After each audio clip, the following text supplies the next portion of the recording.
Gombel telah bangkit. Daha pasti hancur. Aku jadi ratu sejagat Jawa.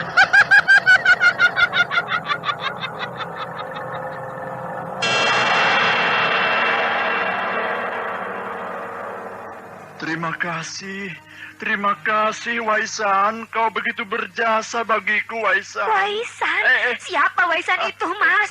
Pacar Mas ya? Bukan sayang. Ini nih, puyer obat mah merek Waisan. Oh, obat mah? Aku kira cewek, Mas. Lalu apa sih khasiatnya Waisan itu? Puyer obat mah Waisan untuk menghilangkan perih di lambung, perut kembung, mual-mual, dan pada saat kita terlambat makan. Mas, biasanya obat mah itu kan berbentuk tablet, tapi Waisan kok berbentuk puyer, Mas? Karena bentuk puyer kan lebih cepat larut, berarti lebih cepat menyembuhkan. Nah, sekarang kamu pilih yang mana, puyer atau yang tablet? Ya, jelas pilih yang puyer dong. Cocok. Dan ingat, pada saat rasa perih di lambung, perut kembung, mual-mual, dan terlambat makan, minumlah puyer obat mah Waisan, pasti sembuh. Sediakanlah puyer obat mah Waisan dengan rasa peppermint yang menyegarkan dimanapun Anda berada. Waisan, produksi PT Bintang 7.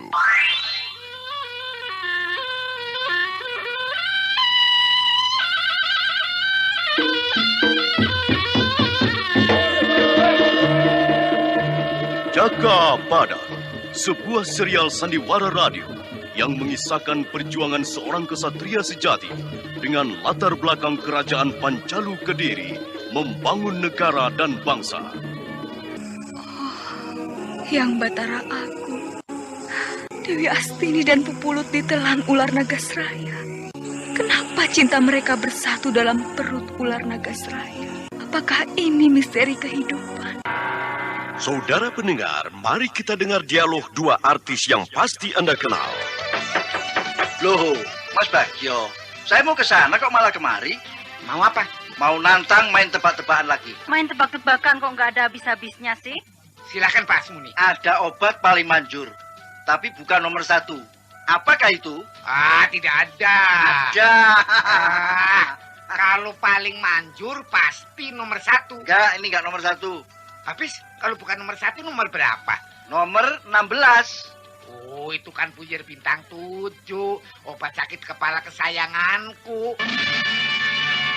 Kini puyer bintang 7 tampil dalam kemasan baru, lebih modern dan lebih mewah dengan bungkus aluminium foil yang praktis, higienis dan tahan lama. Khasiatnya tetap ampuh, tuntas menghilangkan sakit kepala tanpa ngantuk. Puyer, larut lebih cepat, sembuh lebih cepat. Sakit nyut, puyer bintang 7. Ya. Nyut. Puyer bintang 7 obatnya.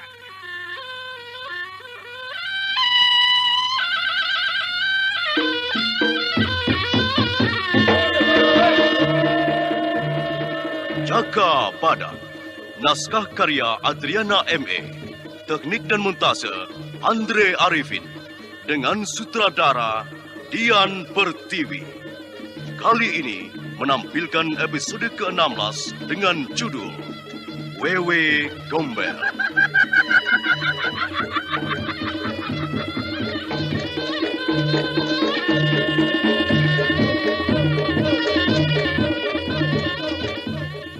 Dalam seri yang pertama ini, didukung oleh para pemain, Ashari sebagai Singo Barat, Arya S sebagai Pancang Gajah, Lili Nur Indasari sebagai Kupu Merah, Edi Dosa sebagai Kitaji Kunir, Benny sebagai Bonhop, dan Nusri Nurdin pembawa cerita.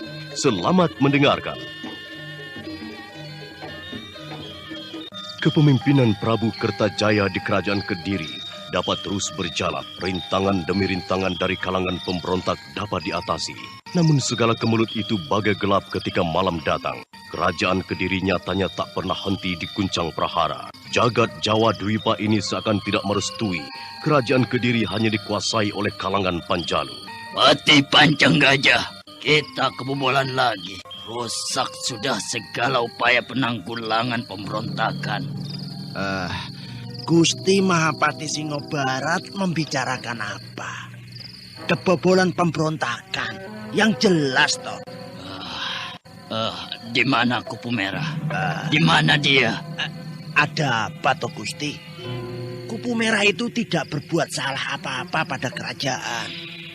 Dia dulu yang menerima siapa? Jangan pojokkan aku oleh keteledoranku. Pada waktu itu sangat kasihan padanya. Rupanya Gusti Prabu Kertajaya tidak pernah berubah pendiriannya. Penyakit lamanya kambuh. Bukan hanya penyakit. Ada jeleknya masih saja belum bisa tuntas. Aku tak tahu sampai batas mana rasa kemanusiaannya. Selain itu juga dendamnya tidak ada hentinya. Wong Jenggala masih saja dikejarnya, termasuk Kupu Merah. Kupu Merah? Kenapa Kupu Merah, Gusti? Dia hanya seorang wanita penghibur pada mulanya. Lalu dia bertobat dan ingin ada perubahan dalam hidupnya. Lah itu sudah baik, Gusti. Untuk dia memang baik, tapi tidak baik untuk raja. Rupanya Gusti Prabu Kertajaya diam-diam memerintahkan kalangan kesepuhan untuk menyelidiki sejarah Kupu Merah. Terbukti bahwa Kupu Merah adalah anak dari seorang senopati Jenggala. Yang Betara Agung. Jadi bagaimana, Gusti? Tidak ada pilihan lain. Kesenopatian Kupu Merah dicabut kembali. Apa itu tidak adil, Gusti Mahapati? Bukankah kita hanya akan membuat kemelut baru? Keputusan raja itu tidak bisa digugat. Kamu juga tahu itu. Kasihan Kupu Merah, Gusti. Dia harus jatuh lagi pada dunia yang tidak disukainya. Sebagai manusia, aku juga kasihan. Tapi dalam tata pertahanan keamanan kerajaan, kalau seekor semut pun membahayakan kesinambungan tahta raja, pasti disingkirkan semut itu. Patih Pancang Gajah merenungkan lagi semua tutur kata Mahapatih Singobarat. Memang bisa diterima secara akal bahwa kepentingan negara jauh lebih penting bila dibandingkan satu orang saja. Perang memang kejam. Jangan kira aku suka dengan keputusan itu. Tidak, aku juga tidak suka. Kita sadar bahwa hidup di atas mencelakakan orang lain. Kita pun akan ikut hancur. Gusti, Kupu Merah datang, Gusti. Dia bersemangat sekali. Gusti Mahapati saja yang bicara. Iya, aku akan berusaha tidak akan menangis di hadapannya. Ku terima sembah baktimu, Kupu Merah. Duduklah. Aku memanggilmu, ada yang sangat penting kubicarakan. Aku belum tahu duduk perkara masalah itu, Gusti. Aku tentu mematuhi segala peraturan kerajaan dengan dada lapang. Bagus. Nah, seorang kesatria sejati tidak akan pernah hancur oleh segala perubahan zaman. Aku percaya padamu, Kupu Merah. Ketangguhanmu menghadapi cobaan hidup sudah mendidikmu mengatasi segala kemelut. Gusti Mahapatih, katakan saja. Aku sudah siap menerimanya. Susah atau senang, hidup atau mati. Kupu Merah. Sebelumnya aku mohon maaf atas segala keputusan ini. Aku tak kuasa menolak titah raja. Ya, aku mengerti, Gusti. Aku siap. Perhatikan, Kupu Merah. Kesenopatianmu sebagai Mayangkari dibatalkan. Kenapa tertawa, Kupu Merah? Apa kamu tidak sedih dengan segala keputusan itu? Kenapa harus kecewa? Tidak. Aku adalah Kupu Merah. Aku bukan tidak tahu. Di dalam darahku mengalir pejuang darah Jenggala. Ternyata kalangan Panjalu sangat pengecut untuk menerima kehadiran darah Jenggala. Kenapa? Hal itu disebabkan dosa-dosa orang Panjalu terhadap saudaranya sendiri. Ini, kembalikan lencana kesenopatianku, Gusti. Selain itu, aku tidak pernah menyesal kenapa aku dilahirkan dalam darah Trah Jenggala. Aku pamit, Gusti. Selamat menerima kehancuran Panjalu. Perempuan edan, lihat Pancang Gajah. Lihat dia. Kupu Merah nyatanya lebih tegar daripada kita sendiri. Wibawa kepatihan ini sangat rendah di matanya. Kita bisa memakluminya, Gusti. Kupu Merah dibesarkan oleh segala penderitaan hidup. Dia tidak gentar lagi menghadapi segala siksa dan kematian, Gusti. Kedua pimpinan kepatihan kerajaan Panjalu itu terdiam. Keduanya merenung mencari upaya penyelesaian kemelut kerajaan yang tak ada putusnya. Sementara itu di pendopo keraton, seorang lelaki tua berjubah merah berjalan tenang menuju ruang tamu keraton. Para abdi dalam yang kebetulan berpapasan meledek dari belakangnya. Kula nuwun, sugeng rahayu, nyanding tentrem, ayem dan gayem Gusti. Anda sekarang di luar masih cuaca Sandiwara cerah. Radio di Lah channel kok di dalam Memori keraton 80. ini ada langit mau runtuh. Hari ini tidak ada warta apa-apa, kita Cikunir. Kepatihan dinyatakan tertutup bagi kalangan luar. Weh, mbok ya jangan begitu toh ah. Kalau ada rezeki besar tertutup untukku. Tapi kalau ada geger-geger, aku dibutuhkan. Yaitu ya tidak cocok ah. Lah ya toh. Rasa risi rumongso itu harus kita jaga bersama. Jangan dikira aku tidak tahu masalah baru itu. Kupu Merah dicopot lagi kesenopatiannya. Ya, ini berita besar. Lah ya, kalangan Jenggala segera tahu toh. Mereka tentu akan ngamuk lagi. Perdamaian yang kubina itu bakalan rusak lagi.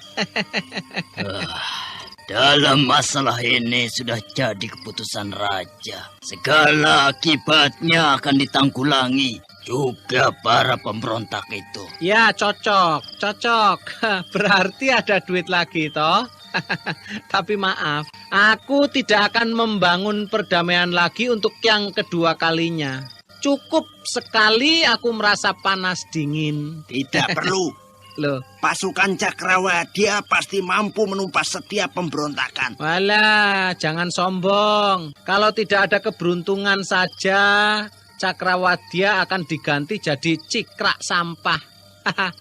Sudah, jangan banyak cerita lah. Tunggu saja kenakalan anak-anak tua melawan Raja Panjalu. Anak-anak tua bagaimana? Bingung. Jangan muntir-muntir bicaranya ya. Ora ya, masih belum paham toh. Oh, wong tuwek yang kelakuannya seperti bocah coblo. Sudahlah, aku tak pamit. Kupu Merah harus kutemui dulu. Ya, pendeknya aku selalu siap menampung rontogan pejuang yang kesandung persekutuan Panjalu. Sudah, tak pergi. Jangan pergi, kita Cikunir. Alah, untuk apa berlama-lama di sini, Gusti? Masalahnya sudah jelas. Keadilan di Panjalu ini sudah sumbing. Kemarin aku melihat beberapa kalangan Brahmana hengkang ke Jenggala. Bisa dipastikan itu. Tidak lama lagi kota Daha ini akan kosong. Sisanya adalah wong ngorailing zaman. Tidak ingat bahwa dunia ini diciptakan bagi seluruh makhluk. Ya, bukan hanya Ndoro Gede Gusti Prabu Kertajaya saja. Bukan. Cocok toh. Aku yakin Gusti Mahapatih masih memiliki hati nurani. Seperti Sang Bima ketika bertemu dengan Dewa Ruci. Ya, seperti gajah dengan gadingnya. Haji Kunir, loh, jangan libatkan aku dalam peribahasamu. Pak Betet, apa? Ada obat kutu air yang tidak lengket di kulit, Pak. Apa ya? Pak Betet, ada obat panu yang tidak menimbulkan bekas di kulit, enggak, Pak? Yang mana ya? Pak Betet. Stop. Betet. Satu-satu dong ngomongnya. Sakit kok, borongan. Iya, Pak. Itu loh, Pak. Saya mau beli obat yang dapat menyembuhkan kutu air dan panu sekaligus. Jadi 2 penyakit bisa disembuhkan oleh 1 obat, Pak. Oh, iya. Saya baru ingat, Mikorek toh? Iya, Pak. Obat yang manjur untuk menyembuhkan kutu airmu dan panumu sekaligus. Betul, Pak. Jadinya 2 in 1, 2 khasiat dalam 1 botol. Kan irit, pinter juga kamu, Yam. Nih, Mikoreknya. Terima kasih, Pak Betet. Mikorek. Mikorex 2 in 1, obat yang manjur untuk menyembuhkan kutu air dan panu sekaligus. Tidak lengket di kulit dan aman bagi kulit karena tidak mengandung yodium. Mikorex obat 2 in 1 bebas kutu air dan panu. Kedatangan Kitaji Kunir di keraton Kepatihan itu malah menambah kemelut saja. Namun apa saja yang dikhawatirkan kalangan pimpinan kerajaan selalu terbukti. Maka kehadiran Kitaji Kunir ada kalanya membukakan jalan baru, memecahkan segala kesulitan pemerintahan kerajaan. Sekali lagi ku pertegas, Kitaji Kunir. Jangan bawa namaku untuk istilahmu. Pergunakan saja namamu. Loh, itu tutur Purwo. Aku hanya mengatakan bahwa manusia itu punya jati diri di dalam sanubarinya. Juga gajah punya jati diri. Anda sekarang masih mendengarkan Sandiwara Radio di channel Memori 80. Sudahlah Kitaji Kunir. Jadi jelaskan saja tujuanmu itu datang ke keraton Kepatihan ini. Jangan banyak cerita. Ya, cocok Gusti. Aku hanya memperingatkan segala danyang bakalan bangkit juga untuk menentang kekuasaan Kediri. Itu gampang. Aku punya pawang danyang yang pasti mampu mengusir lelembut itu. Lah, sombong temen ya. Nanti kalau sudah ketemu si jempol gede baru kapok. Lah ya, Gusti apa ya sudah tahu yang disebut si jempol itu? Oh, bayangkan Gusti, jempolnya saja sebesar pisang tanduk. Nah, coba bagaimana besar makhluknya? Ngeri Gusti. Lah. Omong kosong. Semua itu hanya kabar kosong Kitaji Kunir. Ya sudah toh. Tidak percaya ya tidak dipaksa kok. Tapi kalau tidak percaya juga, dukun akan bertindak. Nah, sudah selesai pas kunjunganmu itu. Kitaji Kunir, silakan pergi. Kalau ada perlu, aku akan menghubungimu. Oh iya kok. Aku juga mau pamitan kok. Awas ya, si jempol. Ingat itu, jangan biarkan dia merayap masuk ke rumah, Gusti. Panjang Gajah, apakah kamu percaya apa yang dikatakan si pewarta tua itu? Percaya? Ya bagaimana? Lah, tadi itu katanya ada si jempol yang menakutkan. Kamu percaya? Itu gampang, Gusti. Untuk mendapat isi kata tanya itu, aku akan membuat pewarta tua itu mabuk. Pasti dia akan ngoceh tentang si jempol yang sebenarnya. Iya, selidiki dia. Kalau memang betul ada bahaya baru mengancam Kediri, segera tanggulangi. Tapi kemana si tuek legrek tadi itu, Gusti? Oh ya, dia pasti menyusul Kupu Merah. Aku akan mencarinya, Gusti. Aku pamit, Gusti. Selesaikan tugasmu. Patih Pancang Gajah segera meninggalkan keraton Kepatihan dengan dikawal 2 prajurit berkuda. Para penduduk yang bertemu langsung jongkok menghormat pada pembesar kerajaan yang lewat di jalan umum. Sementara itu di penginapan Bonhok tampak sepi.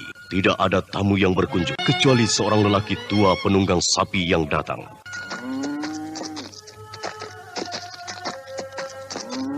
Kula nuwun. Ini ada orang apa tidak ini? Iya. Kita Kunil. Ada apa teriak-teriak?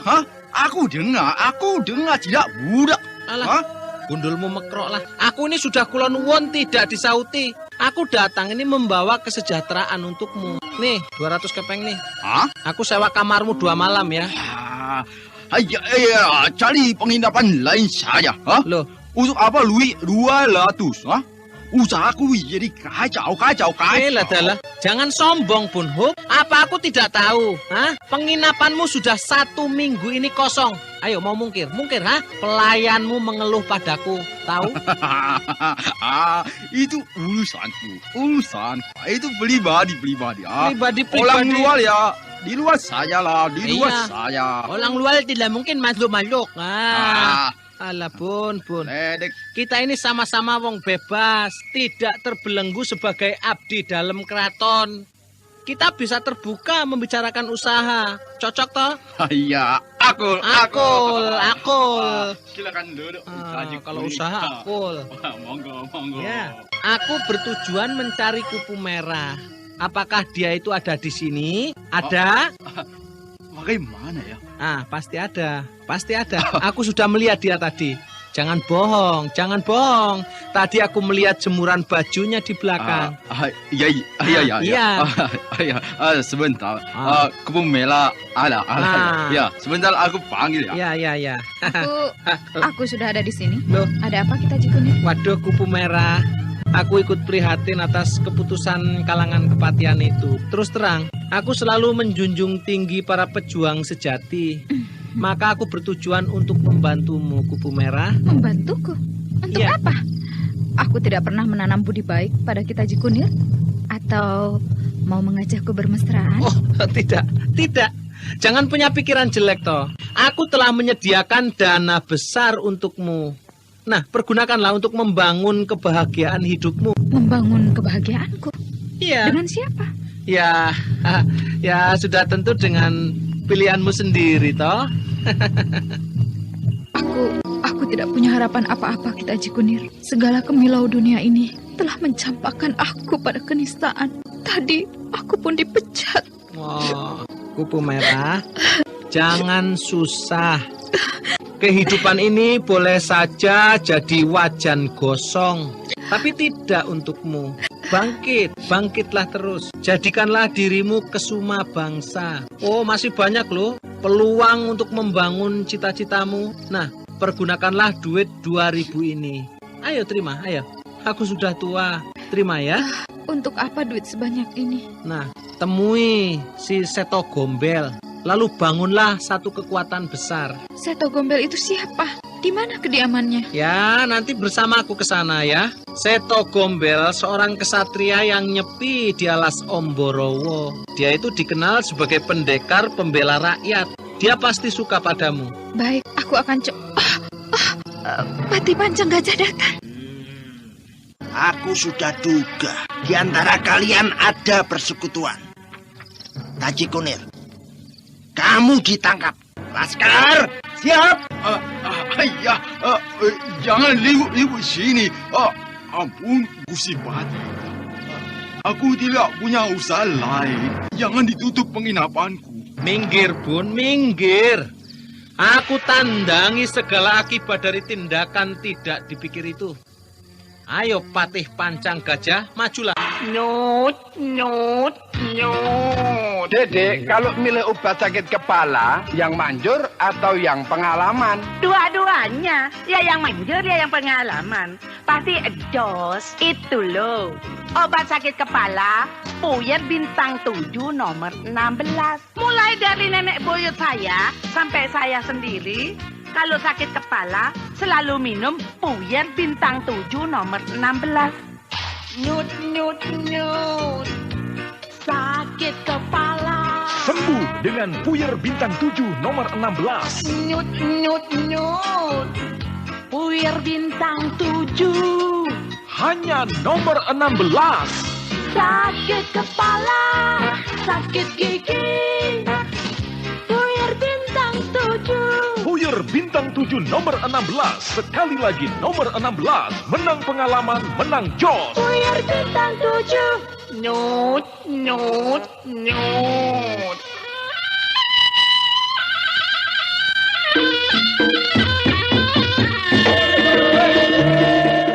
Saudara pendengar, apakah kita Cikunir dapat dikalahkan oleh Patih Pancang Gajah?